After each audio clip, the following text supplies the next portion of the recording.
आज SITचा जो तपास सुरू आहे त्याच्या संदर्भात त्यांचे काही प्रश्न असतील तर त्या प्रश्नांना काही उत्तर त्यांना हवी असतील तर ते देण्यासाठी मी आज आलेली आहे आणि या तपासामध्ये पूर्णपणे माझं सहकार्य राहील।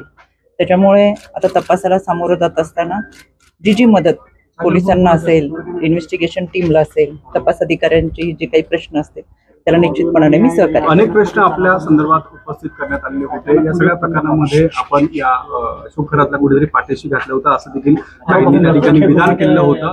या अनुषंगाने नेमका तपास आज होणार आहेत का, आपण नेमकं काय खुलासा करणार? मला असं वाटतं की अनेक शंका तुमच्या सगळ्यांच्या मनामध्ये आहेत। ज्यावेळेस हा तपास पूर्ण होईल या तपासामधूनच त्या तुमच्या सगळ्या प्रश्नांची उत्तरं मिळणार।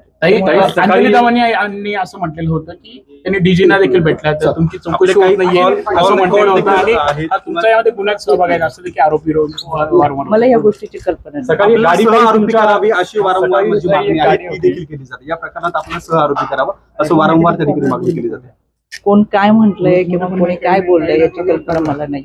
आज जो तपास आहे त्या तपासाला पूर्णपणे सहकार्य करेल ती माझी तपास। सकाळी गाडी तुमच्या घरी आली होती MH15 नंबरची, त्या गाडीत कोण होतं त्याच्याबद्दल काय माहिती? आदरणीय पवार साहेबांचे ते कार्यकर्ते होते। महिला बालकल्याणच्या संदर्भात काल मला भेटणार होते पण त्यांना लय उशीर झाला आणि मी नाशिकला येणारच माहित नसल्यामुळं मग ते म्हणले तुम्ही कधी जाणार आहे, त्याच्या आधी मला वेळ दिला तर ते मला भेटले।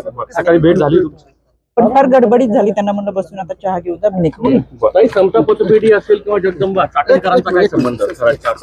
त्याच्यामध्ये जी खाती होती ती सगळी बनावट खाती आहेत आणि ते सगळा अहवाल तुमच्या समोर येईल। प्रतिभा चाकणकरांच्या नावाने देखील म्हटलेला होता।